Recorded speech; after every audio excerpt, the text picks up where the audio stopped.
When I went there, I didn't know that I'm going to such a place where there's no light, no gas, no water. Salamu, salamu, salamu, salamu alaikum ya jama, salamu alaikum ya jama, assalamu alaikum. We bore witness to love.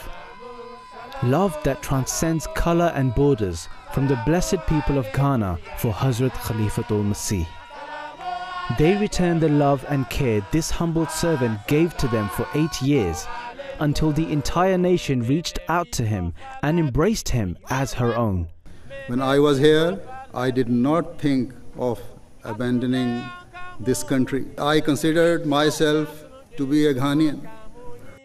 Join us on this unforgettable journey in this 2-part series as we tread the footsteps of humility and humanity, exemplified by Hazoor as a young devotee. A very unassuming, gentle and humble human being. Witness the example of dedication. That man was good. If not because of him, like this school would not come to stay. Witness the example of love. That's my best friend. He was teaching you English. Witness the example of brotherhood. President today, Hazoor, could lay his head with us. It's an example of humility, it's an example of obedience, it's an example of commitment, it's an example of recognizing a human being for his worth. Salamu alaikum ya jama, assalamu alaikum.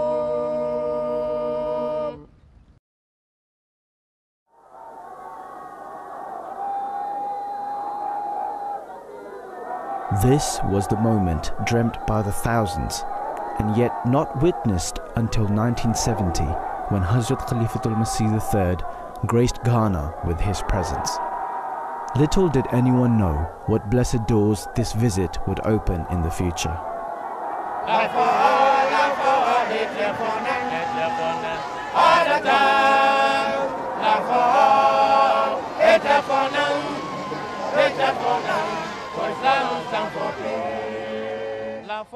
Love for all and hatred for none is what Hazoor had preached, and on his return from Ghana, he put it into practice like never before by launching the Nusrat Jahan scheme.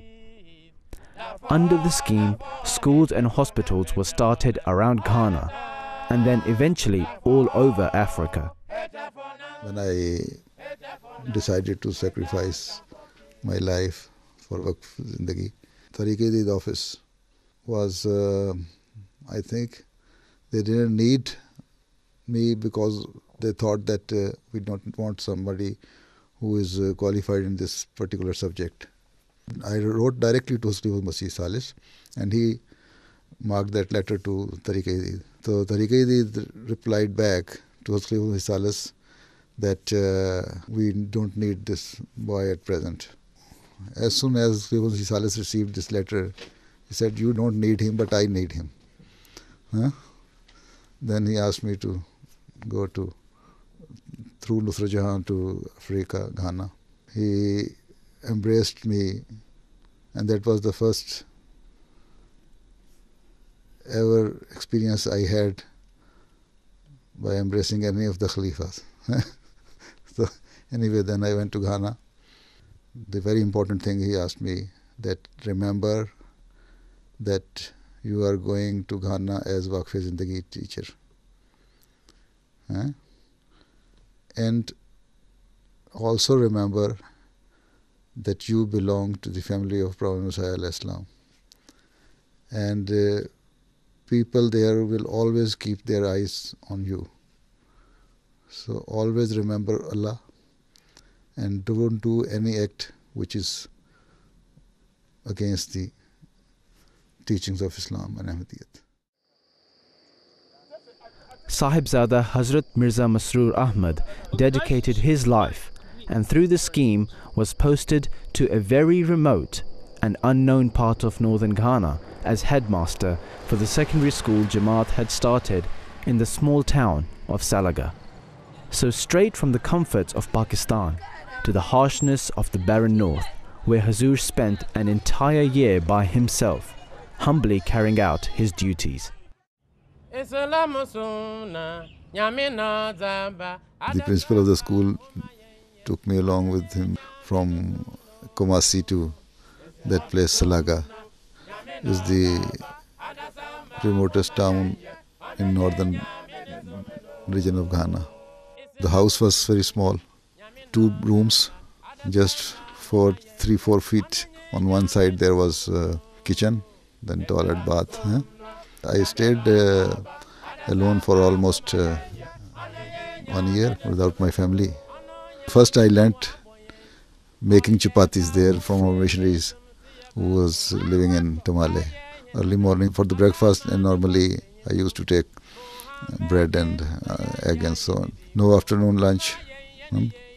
Like an evening after closing from the school, around 4 o'clock I'll prepare my food, sardine or yam, or prepare some chapatis. I lost almost 25 pounds of my weight at that time. And later on it was okay. So I enjoyed that adventure also. That was an adventure.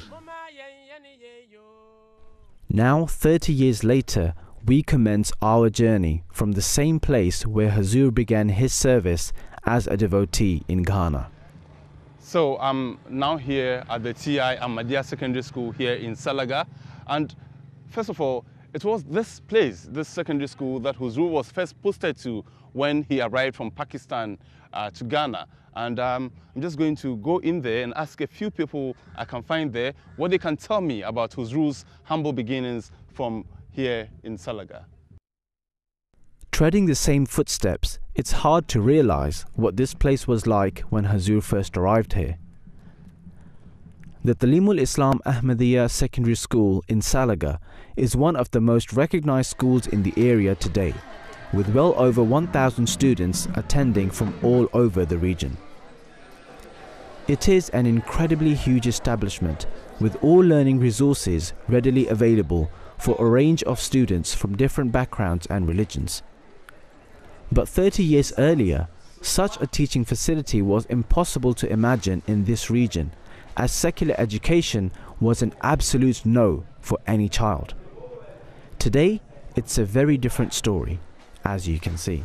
I can't believe what I'm seeing. How many do we have here? 1, 2, 3,000 plus 2,000?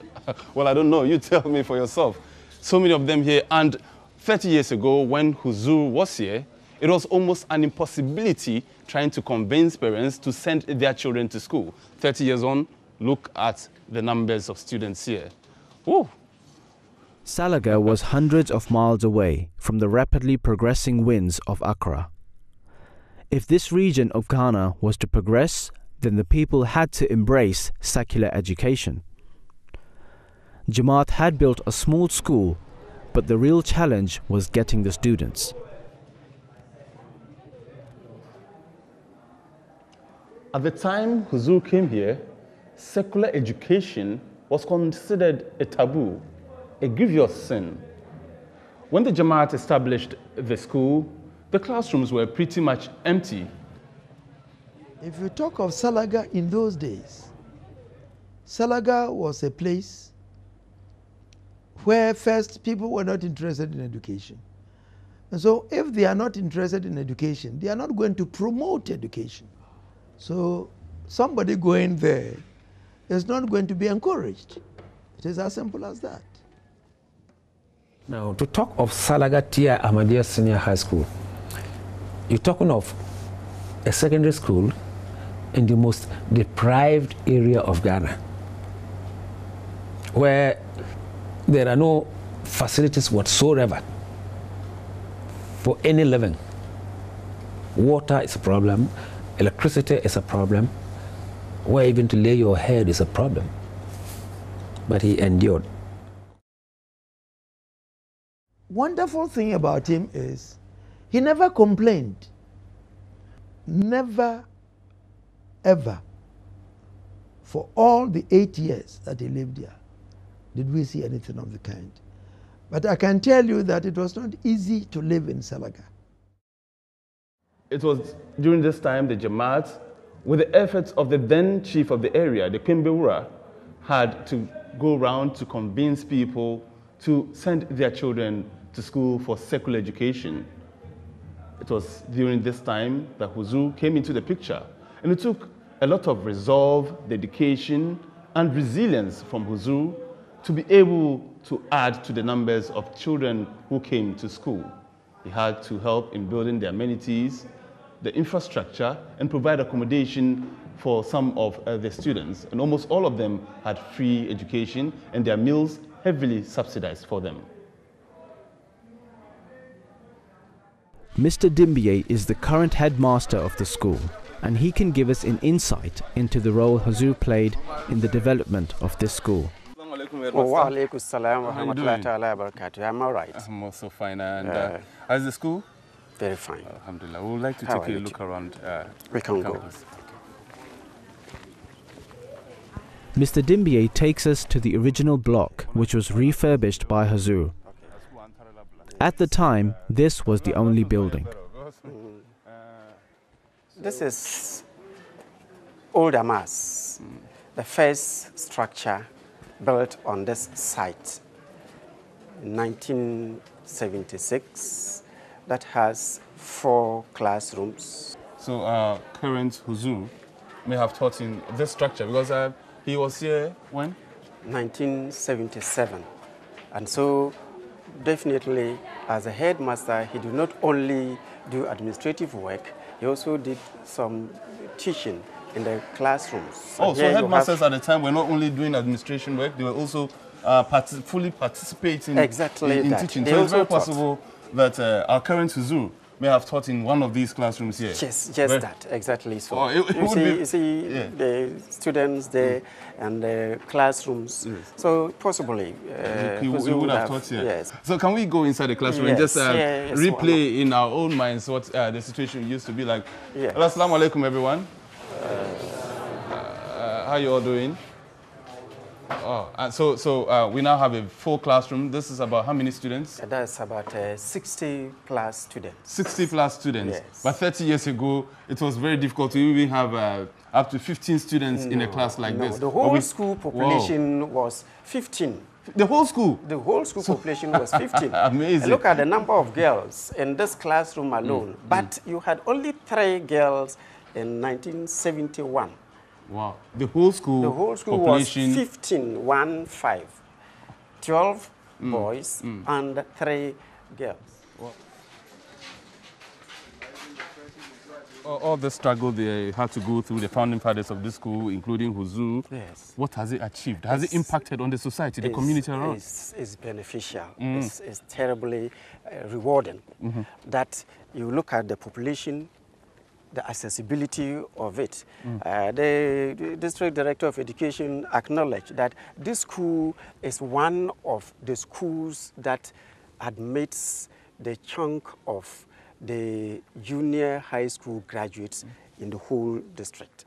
Tell me about it. Students and parents come to beg for admissions. And at times we switch off our mobile phones. At times we run away. At times we put on the notice admissions closed, and people still come to seek admission. From a very humble beginning and difficulties, a lot of sacrifices put in the school, it has paid off. We have a current student population of 1,200, made up of all shades of students, talking about religions and all around the country make up this population.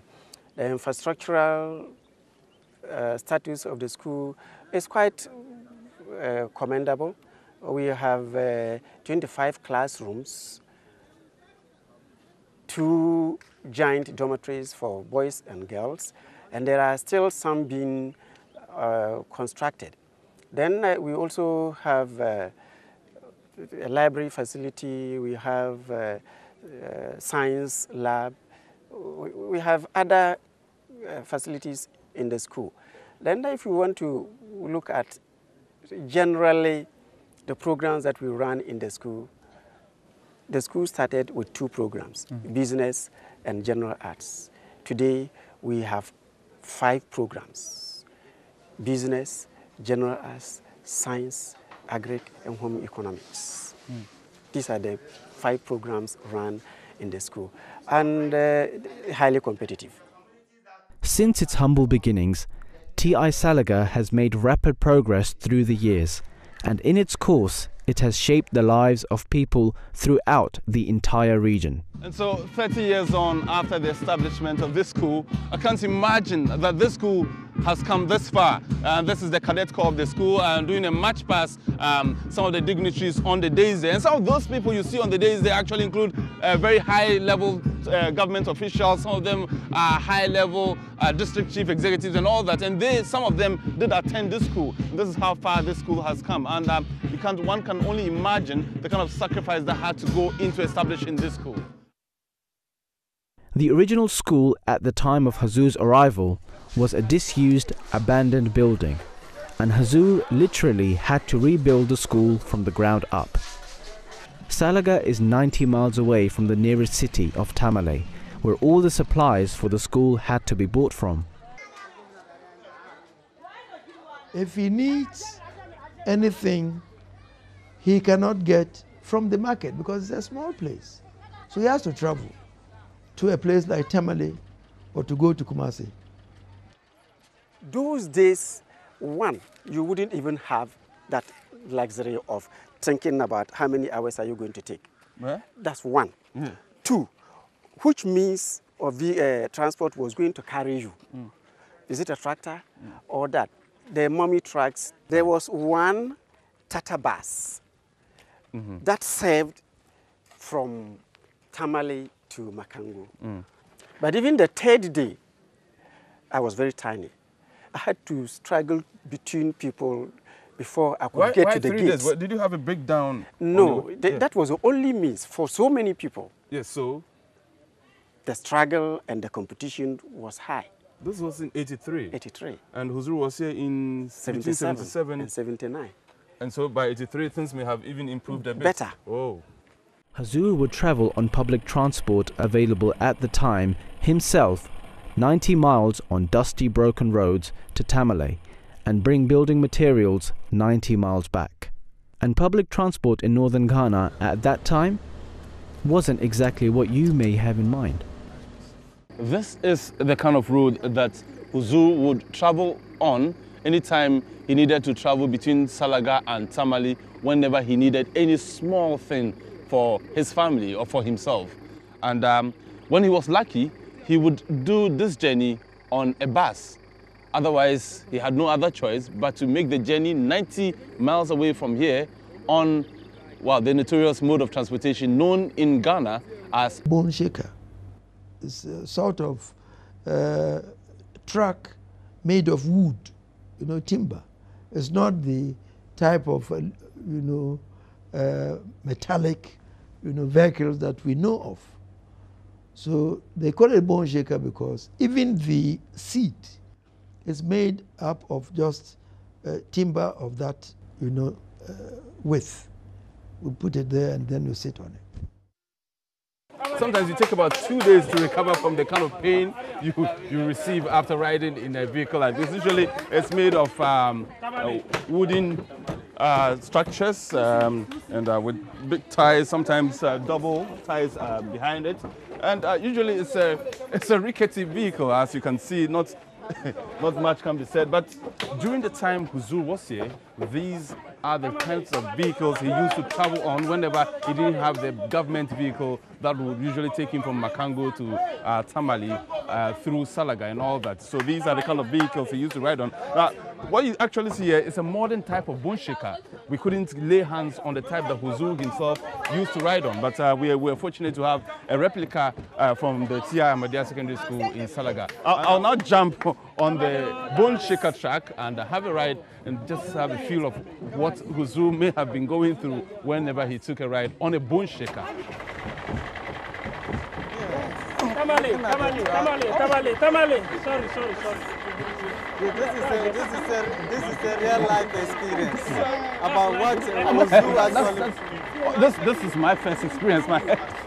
Thanks, man.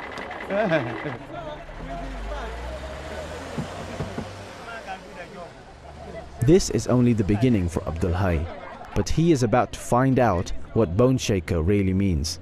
So I am riding in a modern day bone shaker. This is not the exact type you would find 30 years ago. Can you tell me your experiences in riding in bone shakers? Actually, riding in bone shaker is a hell. If you look at it, at the end of the day, when you get to your destination, you can't best tell whether it's your joints, your waist, your pain, your eyes. You can't even tell exactly which part of your body that is disturbing you. Yeah, what are some of the challenges in riding on a bone shaker? Have you ever been engaged in an accident or something? Oh, for the bone shaker, accident in bone shaker, most of the times a lot of people die, just like fowls.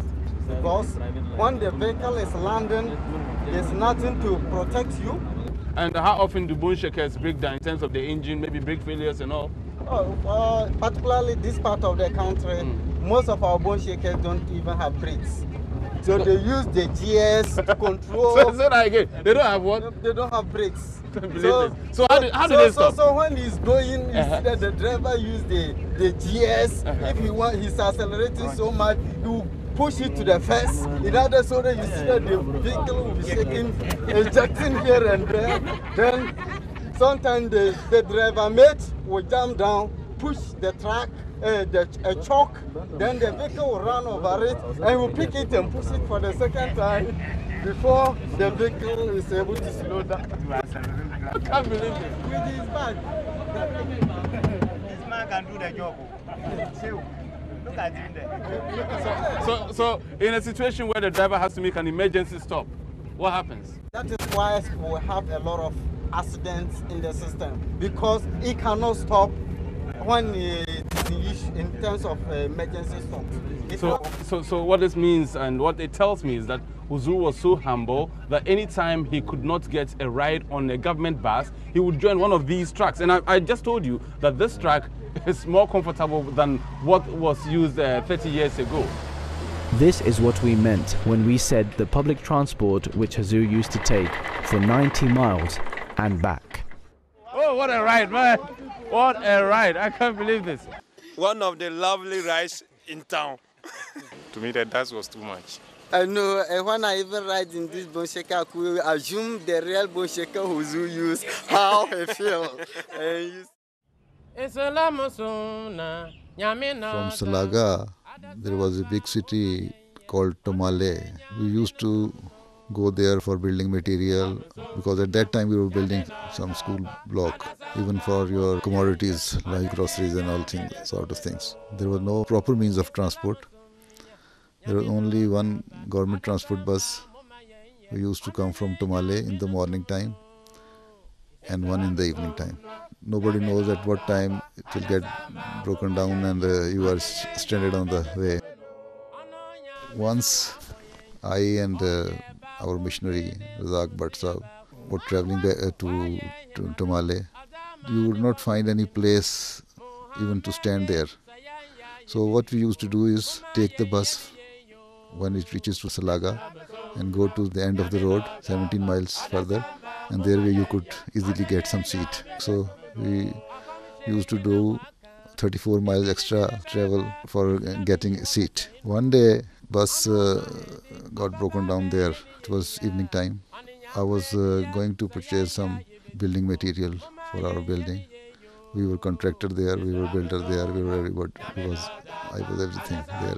I was having some big amount in my briefcase. Night was fast approaching and I was afraid that, as for me it doesn't matter, but this money somebody can snatch the bag and then take it away. Anyway, 8, 9, 10. So later on they announced that now they have sent the message to Tomale. The bus will soon come, and that soon was after 8 hours. So we spent the whole night there. I found some bench there. I sat on it and held my briefcase very, very firmly. And I asked Maulvi Sahib that I think half night you sleep and half night I sleep. The next morning around 4 o'clock in the morning the bus came and we climbed on it and reached to Malé. And that was also a good adventure. Islam has been brought by Allah. Let them merge it. It is the way to Allah.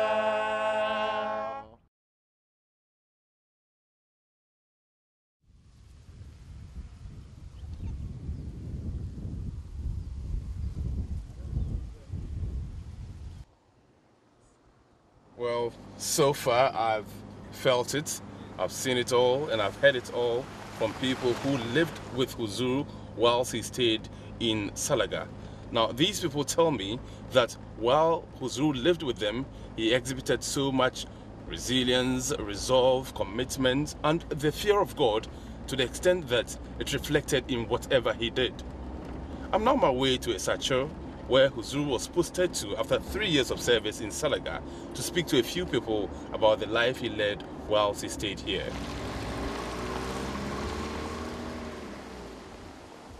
After 3 years of service in Salaga, Hazoor was posted to another small and unknown town of Asarchir. Asarchir lies at a distance of just over a mile from another small town, Ikrafu, which holds immense importance for Jamaat, as this was the birthplace of Ahmadiyyat in Ghana. Asarchir was no Salaga. Even today, it is an incredibly small town, and even if the harsh savanna of the north was switched with a more greener area, Asarchir did not come without its challenges for Hazoor. Even here, getting students to come to school was no easy task. But it was the wise Ikumfi paramount chief Nana Achin who gave his complete support for the school and welcomed the Jamaat to run it. We're here to meet the chief's son, Augustus Achin, who can throw more light on Hazoor's time in Asarchir. I'm fine. How are you too? I'm very fine. That's good. That's good. Can you tell me about Nana Achin, your father, who used to be chief here? Yeah, Nana Achin, he was the chief of a Kumfi, traditional area, and he ruled for almost 40 years. And even one time he was the presidential commissioner during the Nkrumah regime. Wow. When he was not, when Nkrumah is not there, he used to replace Nkrumah. Those days. Nkrumah, the first president. The first president of Ghana. So this is where he used to live. This is where he was. I've heard there's a man Yeah. who came from Pakistan, did some work in the northern region, and then was posted to this very town. Okay, yes, yes. And yes, your yes. father did, what did your father do for you? Yes, the same thing. My father also gave his complete. Do you remember burden. this man? I remember that man. What was his name? He was the Ahmed. Mr. Ahmed. Something Ahmed. That's what you remember, Mr. Yes, that's Ahmed. what yes. Okay. He was the headmaster of the Ahmadiyya Secondary School. Yes. So he came. I think when he came, my father welcomed him very well, and he gave out his burden, complete burden to him, on free of charge. Oh. Because my father wanted the school to come and stay. Can I see that building? Yes, you can see. The very first place Exactly, your very dad gave first to him? place my dad gave to him. So, this is the building? Yes, yes. This is the building. Wow. This is where my father gave it to the first headmaster of the Ahmadiyya. Do you remember the first day he moved in? Yes, they brought him from Accra. So that time my father have already assured the Amil in Ghana that whoever comes as the headmaster, he is prepared to give out his burden to him. So the burden was just there standby for any whoever who comes in. So your dad was ready to release his building to accommodate the headmaster of the Ahmadiyya Secondary School, of the Ahmadiyya School here in Asarchir. Exactly. Not even the accommodation of even the headmaster alone. He also give out other burdens also for schools and then dormitories as well. And the schools are also here. Which I think we can. Oh, just here? Yes, just Wow. here. Oh, Before then, it was a market. But because my father wanted the school to come and stay, he bought these brick blocks and then fence wall it. For the meantime, the students should be here. So that's the Form 1, Form 2, Form 3. And those days, people doesn't want to patronize, people doesn't want to attend schools.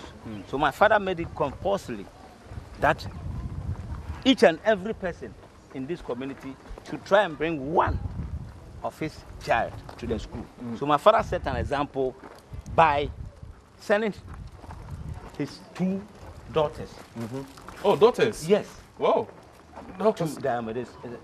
He set that example so that he can hold people to that. Here, eventually, it was a market. This place was a market. Yeah. But because there was no option, so my father sat down and then he said, no, compulsory, because if he made a least mistake, the school will not come to stay. Yeah. So he converted this market into the school. He made this place a school by force. The headmaster, he was a very good friend to my father. Really? Yes, that Ahmed. But he was so nice, and he was very committed to the school. He liked the school, and every day he wanted things to be put in order. He was good. That man was good. If not because of him, like this school would not come to stay. Yeah, so now the school is at Ekrofo, between Ekrofo and Esache. So with time, my father sat down. My father found out that no, the place was growing. Yeah. The school was growing. Why do I look a big place for them as a land for them to build a big school? So he started the move. Oh, so he moved himself. He moved, and then he went to in between Ekrofo and Esache. And we had a very big land there. That time I was a young guy and I was following my father. I think he was in the bush himself. So we have to go to that school. Yes, we have to go to that. The original school, which used to be here, had to be moved completely to the because it had the numbers exceeded what this building contained. Whoa! Exactly. Whoa, great. Chief Nana Achin was so committed to bringing education to his people that he put up one of his personal houses as accommodation for Hazoor and the students. This is the building. This is where Mr. Ahmed was staying. This is where my father gave. This is where our president Hazoor used to live. Yes. Where exactly? It's a very big house. Yes, was the whole house? The whole house. The whole house belonged to him? No, he was occupying the top. Oh, okay. And then some of the students were down. Whoa! So he shared a building with students? Exactly. Did he ever complain? Did he ever feel diminished? He never. Never? The man, no, that's why I was saying that the man was so good to a extent that he was committed. And he liked actually the job they've given to him. And he performed the job marvelously. Wow. So that's the main entrance. The whole place was for him, was given out to him. You mean the top? He was staying at the top, so we will go there. Okay. We will go to the top. Yes. So let's go then. Let's go there. So, it's quite. Have a look. It's quite a narrow staircase. That's the kitchen. Okay. Wonderful. And has anything changed? That's the kitchen. No, nothing. But do you remember some of the food stuff? For instance, you have chapati.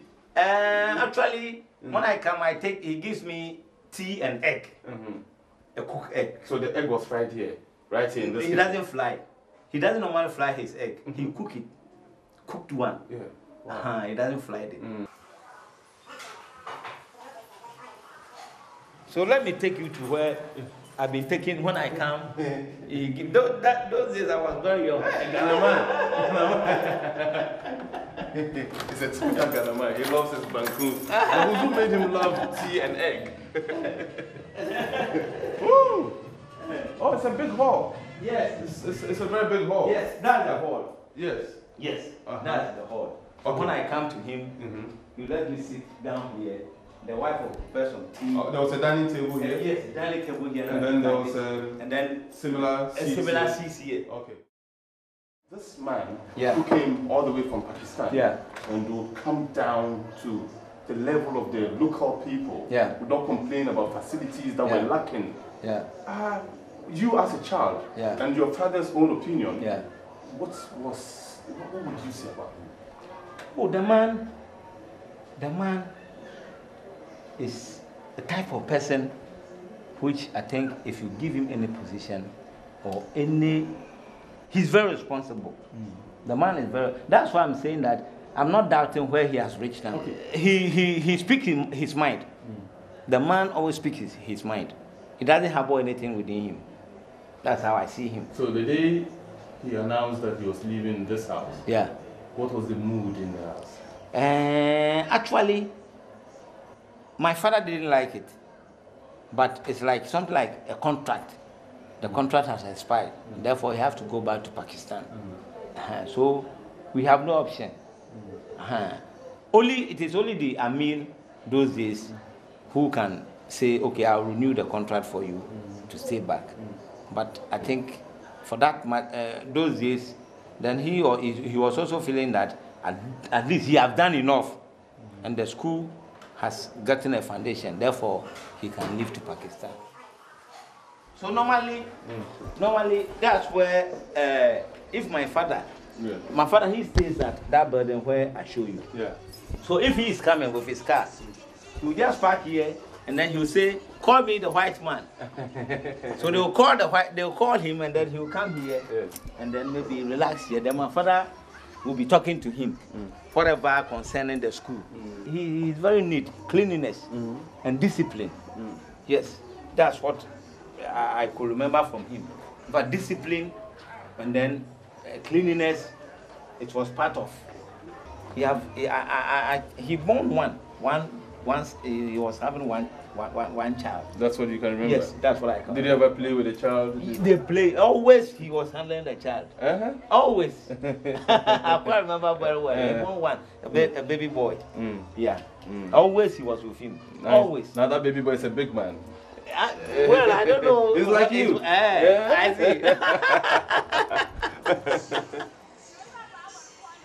Tell me about water supply.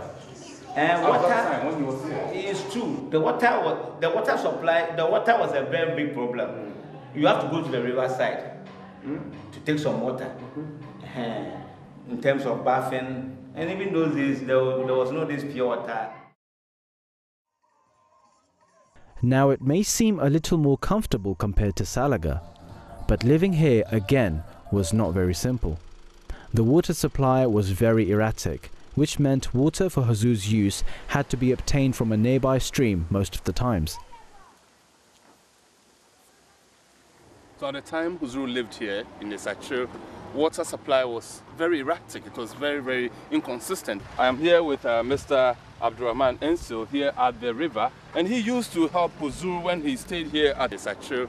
What used to happen? Can you describe to me what used to happen here? Well, Hazoor, we have pipe-borne water as such. So usually, I do send water home for his activities over there. He's a man of himself. He loves everybody. This is not your ideal running water, the ideal kind of water you'd want to use even for flushing your toilet, because it's not as clean as pipe-borne water would be, or as clean as even the water we use in our toilets these days. But this is the sort of water Hazoor would use for other activities in his home when he lived here in Hazoor. Oh, hold on. Whoa, save him, man. I can't hardly. Okay. Hang on. Okay. I think I'm okay. It's okay. It's okay now. Okay. Woo! Woo! No, I can't. No, I can't. Let me help you. Okay. Let me. Then take the smaller one.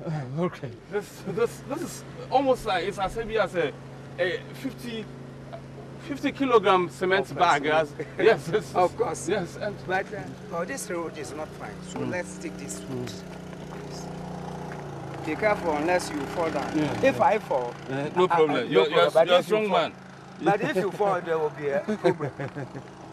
So with the blessings of Allah and the continued efforts of Hazoor and Chief Nana Achin, the school at Hazoor grew so much that Chief Nana Achin decided to donate 60 acres of his land at Ikrafu to construct a much larger school which was to accommodate hundreds of students. This school was built by Hazoor from the ground up, and the change in location meant that Jamaat decided there should be permanent residence for the headmaster on site. We're going to the headmaster's bungalow on site at T.I. Akumfi Senior High School to meet a very old acquaintance of Hazoor. Good morning. Good morning, sir. My name is Abdul Hai Mumen. What's your name? Your full name? George Ankuma. George Ankuma? Yeah. You used to work in this house? Yes. Who were you working for when you used to work in this house? The headmaster Mazur.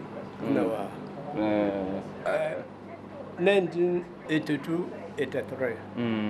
Aha ye bia onya hoho a oyo otena. Na aha so ye bia ne dano table osisi. Ne penny. Aha no oyo ni bia ne dan. So this is where Hazoor used to stay and live, and this was his bedroom. In a nutshell. Na me pepa. Asana jumedubi wo baby amasana ko. Hazo dwala pa me ba me pepa ha. Na kunsu na di nyina na mahwe table na de bibia ofatara mi ni bia mai.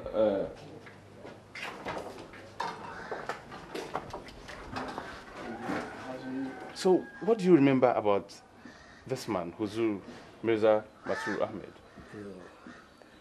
Me kai pa Mazu headmaster abibia obehia bia okache de odukan ye brana ye bon ye nkan ye mfa nyame mfa enye ye bibia so ne se kwetu ni yankopon a obran onko kan na otu ya fuso da yenye abotar ado farm botar se wa botar wo adwuma ma betum da abo ubra pa ndi onam dam afutu no de man mitumi idiru ma okwari na chirin minya mfaso odu ma mitumi tena adwuma mu ha kopimra medical pension oye adoye utum ohwo chiriwa ekache na otumi boawo ska afam. So what was his relationship with you as a person like? Because obviously he was the master, he was the headmaster of the school, and you were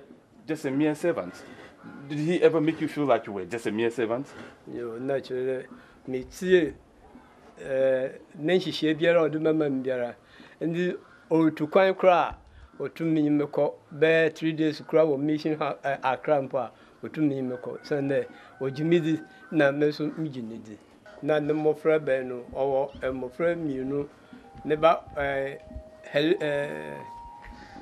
okas na fella.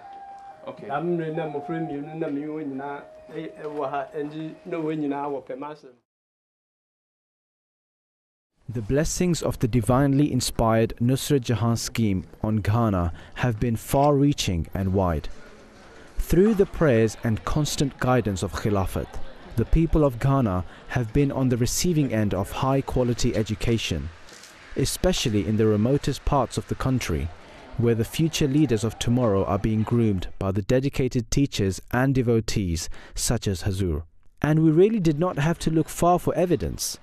Miss Faustine is an ex-student of Hazoor and is currently the assistant headmistress for one of the biggest schools in the region. How are you doing? Fine, thank you. You were an old school student here? How long ago was this? I was here in 1983 on this very compound. But the school did not start from this compound? No, the school started from Isachiri, the market center there. Were you there as well? Yes. And that was in 1980. So at the time that you were a student on the other campus, yes, and then moving here, can you remember some of the headmasters along the way? Yes, I quite remember Mirza Masroor Ahmad. Yes, he was the headmaster who brought us here. Okay. So initially, he allowed us to be coming here to plant the trees you see alongside the road and the campus. Oh, can you point to one of the trees if you can remember? This is some, yes. This one. This Beginning from the gate, all trees Wow. And he was involved. So the trees on the campus, he was part of it that we planted. Wow. Yes, to give shade to the school because the school was bare. And he did that before he moved us to the school here. So when you moved here, what was the infrastructure like? Did we have all these buildings here? No, we moved here with this block. So when you moved here, we didn't have all these buildings, just this block. Tell me more. There were 5 classrooms, so we shared 5 classrooms. And that room was his Mirza Ahmad's office. Oh, the first one there. Wow, I'd like to have a look.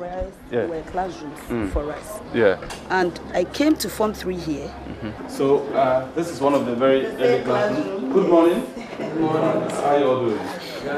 Same classroom. It's only the whiteboard that has been changed. Yes. It was a blackboard.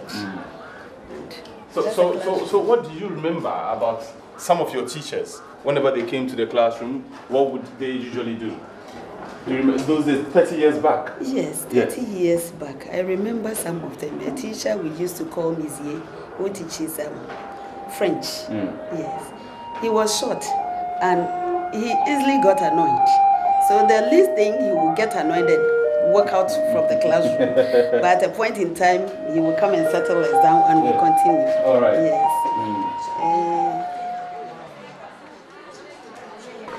So at the time, Mirza Masroor Ahmad was your headmaster. What kind of headmaster was he? Was he the strict type, the one who would insist that the things be done the right way? Was he the soft type, one who would just allow you to do anything you wanted to do at all? Israel was calm, but strict and firm. Would wish things are done well. Yes. So I quite remember he was meeting us here. That is where we're having our Sunday morning. Where is that? Yeah, out here? Out here. Oh, wow. This is where you used to meet during your morning assemblies and all that. Do you remember him saying anything, addressing the assembly in any way? Here. If we want to complete school, then we should know how to behave well. And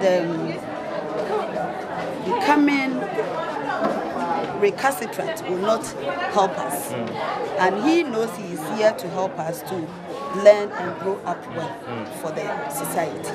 Yes. So we should listen to whatever they tell us here, not to break school rules, and not to do things that will put the name of the school into disrepute. So now you are assistant headmistress in one of the biggest senior secondary schools in Ghana. How would you say this school and the moral lessons taught, especially by Mirza Masroor Ahmad, how would you say that has influenced your life? It has influenced my life greatly because I took some of the things he said as I'm talking about. And he made me to develop interest in the Islamic religious knowledge. And I offered that and had one. And that Islamic religious knowledge, I had one, took me to training college at Ula. What I would tell him was when I was on the field, he put me in a track to run. I don't run. He said I should run. You mean sports? Yes. Oh, okay. And he followed me with a cane. First, he finish hard, finish hard, finish hard, finish hard, finish hard. So he made me to end my race. Okay. Yes. I quite remember this. So this one, if I tell him, he'll remember. We're off to meet another person who had the privilege of serving Hazoor while he was headmaster here. Mr. Adam Saka, how are you doing? I'm also very fine. When this school was first established, I mean this very campus, who was the headmaster? Okay, the school started at Mr. Tree. Yes. On 1971. Yeah, I mean when you moved here to this campus, do you remember who the headmaster was? It was the Hazoor. It was Hazoor, Mirza Masroor Ahmad? Yeah. Great. Yeah. And you were working here at the time? Yeah. In what capacity? I was a messenger. You were the messenger, and he was the headmaster. Yeah, so being the headmaster, obviously he had an office. Where was it? Oh, this place. Oh, this? Yeah. Oh, yeah, you okay. can see from here. So, all right. So has anything changed this? Oh, yes, a big change. There's a cupboard here. Oh, so this was the office, just the small room? Actually, this was the office. Oh. Wow. This This looks more like a storeroom in somebody's kitchen. But this used to be the office. And being the messenger, did you ever hear him complain about this place being a small office and that he couldn't operate from here? So first of all, start by telling me what your duties were. Being a messenger, I have to go to him, correct the key, open the name, clean everything here, and arrange the papers, everything before he comes. Okay. So in case he needs you to send a letter to some place or anything, in case he needs something from the house, just give you a note. You go to the house and give it to the wife, and then he also give you, in case he needed all sorts of. At the time there were no telephones. He didn't have mobile phones, so he couldn't ring the house, so he had to give you a note. And so whenever he called you in to give you instructions, where would you be? Would you be standing here? Oh yeah. And then put my back. Okay, so Adam Saka. Oh yeah, I'm here. So you as a messenger at the time, how did he relate to you? Was he commandeering? Was he always he was so kind authoritative? No, he was very kind to me. He was so kind to me. Tell us more. I want you to tell me more about the relationship. If you need something, you come to him.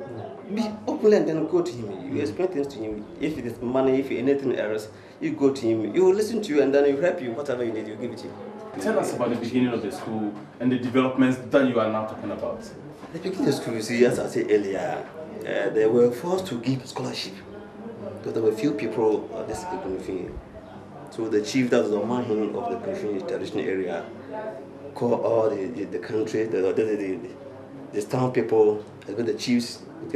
I need 3 people from your town so that they all sent to the same school so that the school will be filled up. This is what they started.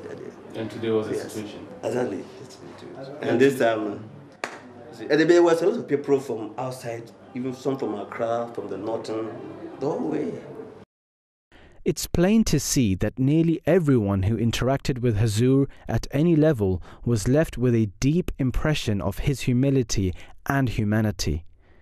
The school itself is a living example of the tender love and care of Hazoor.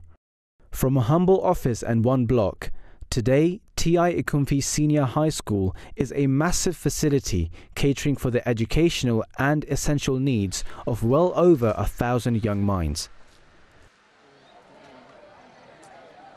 The man responsible for it today is the current headmaster of the school. Assalamu alaikum, sir. Wa alaikum salam. My name is Abdul Hai Mumin. Who are you, sir? Well, I'm the headmaster of the school, Mr. Muhammad Akwunu.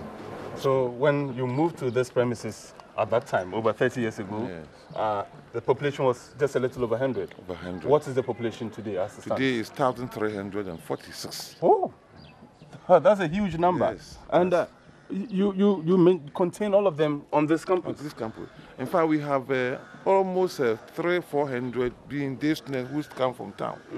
The remaining around about 900 are on campus.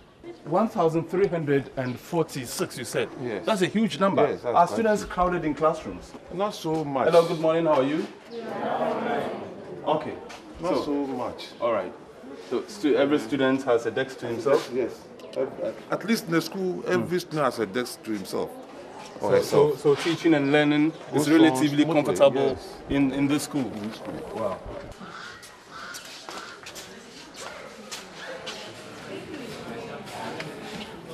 Can you tell us some of the courses you ran in the school?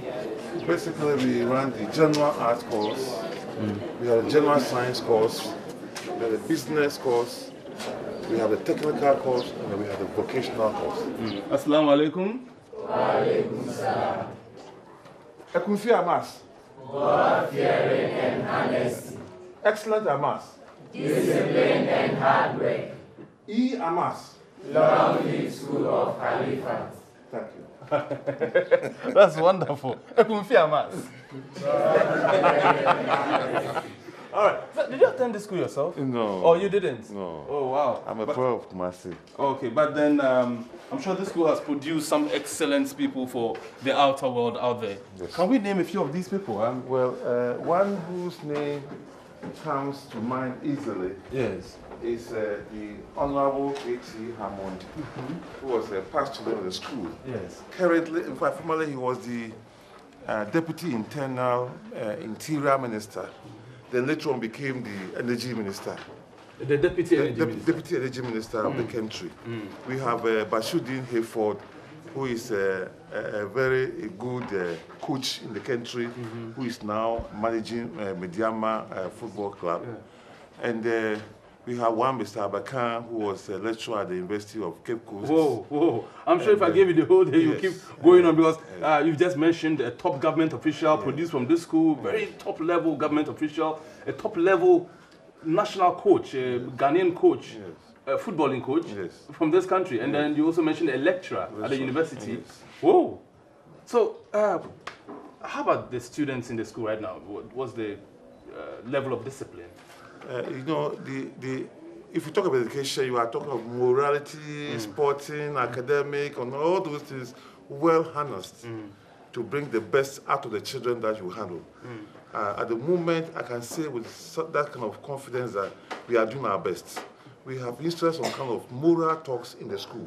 Every Monday morning, we meet at assembly and reorientate the minds of the students to conform to the doctrine of the mission, the teachings of the mission, so that they can prepare themselves for life in the future. You just talked about discipline. Now, students who are not necessarily Muslims, or for that matter, Ahmadis, how comfortable are they within the premises of the school? Our basic principle in this school is that there is no compulsion in religion. Everybody is allowed to worship the way he or she wants. And another principle that we use is that nobody should be converted whilst in school here. Of course, after going through the system, having seen the good side of Islam, if you decide to change when you go out, that one is not our problem.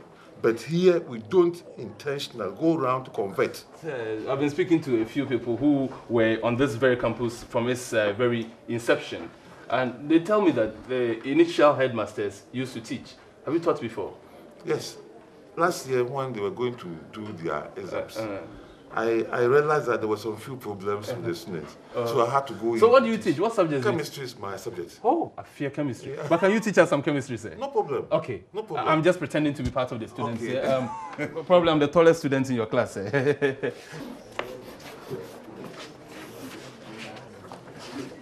Now, because you are all in the first year, and therefore moving, you are in the second year? Yes. Okay. I want to test your knowledge about how the atom is like. You know, in everything, the base is very important. And the base of life is what we refer to as atom. We've had enough here because, you know, I am used to similes and metaphors, but not atoms and smallest indivisible articles and all that. Thank you very much, class. We appreciate your time.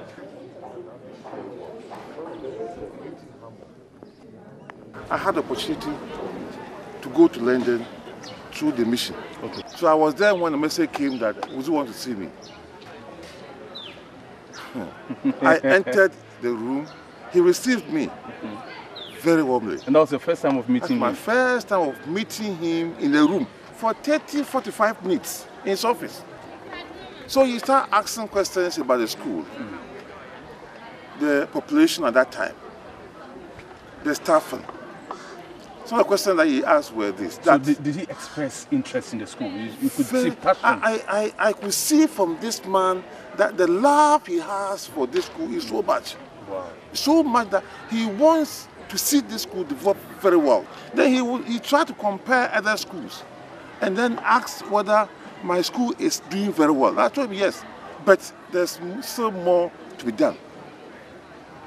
He looked at me almost after the conversation, and he asked me, Mr. Akonu, can you help in the development of this school? Is it possible you can do it like you have done in other schools? At that moment, I became unsettled. And I didn't know what I said. But immediately what I opened my mind, what came out of it was, yes sir, I will do it. You know, when he was here, he was so affable, so free to talk to. And you will see an aura of spirituality around him. That aura lingers on in this school. No matter what you do, you cannot revolt in this school.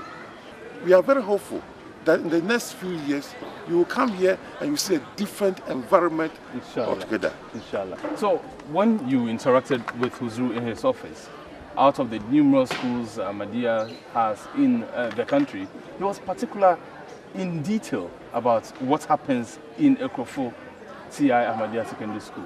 What did that tell you about Hazoor and his love and passion for this school? In Esachel, he stayed here for 4 good years. So he had a lot of interaction with the people in this area.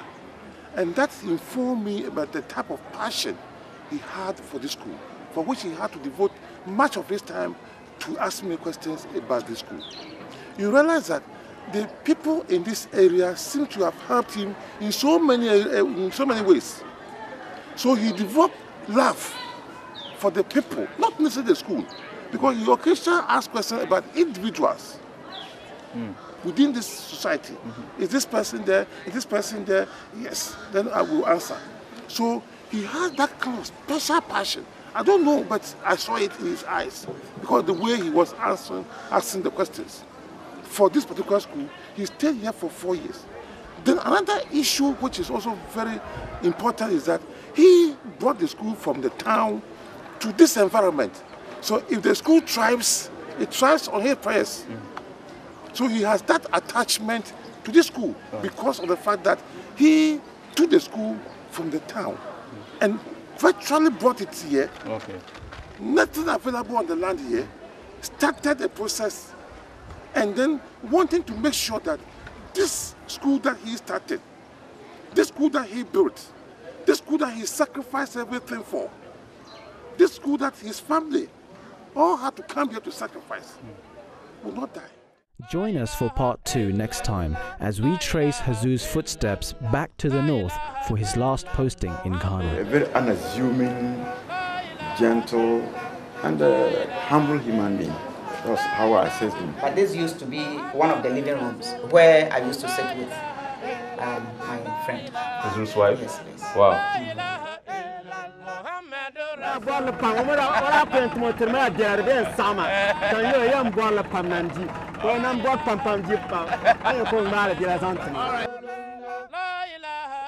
And you were not scared of snakes or anything when you were working here? Because what do you have to do? Frankly speaking, I am scared of snakes.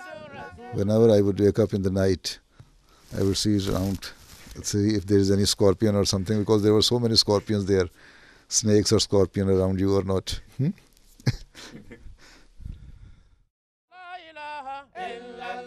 La ilaha